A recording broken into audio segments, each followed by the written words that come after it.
उडाला. जनाबाई जात्याने ओवी ऐकून देव प्रसन्न झाले. तिच्या जनाबाईच्या घरी गेले.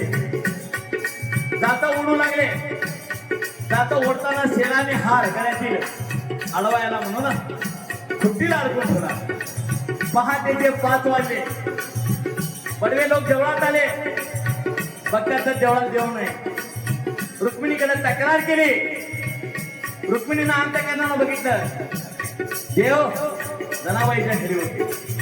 देव म्हणाले लवकर या. बडवे लोक तक्रार घेऊन आले.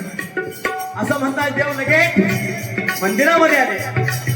बडवे लोकांनी बघितलं देवाला. बघतात तर गळ्यामध्ये हार नाही आणि शेलाही नाही. पंढरपूर सगळं हुडकलं. हार जनाबाईच्या घरी गावला आणि म्हणाले चोरी केल्या जनाबाई, तिला फाशी द्या, सुळावर चढवा. गोपाळपुराला गेली जनाबाईला. देवाला हाक मारली. जनाबाईने मी काही नाही करता माझ्या चोरीचा आला. हार विसरून कोण केलं? देव. आळा माझ्यावर कारण नसतात म्हणून देवाला म्हणाली देवा तुझ्याने माझी शेवटची भेट. असं म्हणतात त्या 16 चाने मुळं बांधते ती जनाबाईला त्याचं पाणी झालं. अशी भक्ती करा. जनाबाईला देवाला शिवी द्यायचा अधिकार होता. तो तिच्या भक्तीचा अधिकार होता. अशा पद्धतीने भक्ती करा. चला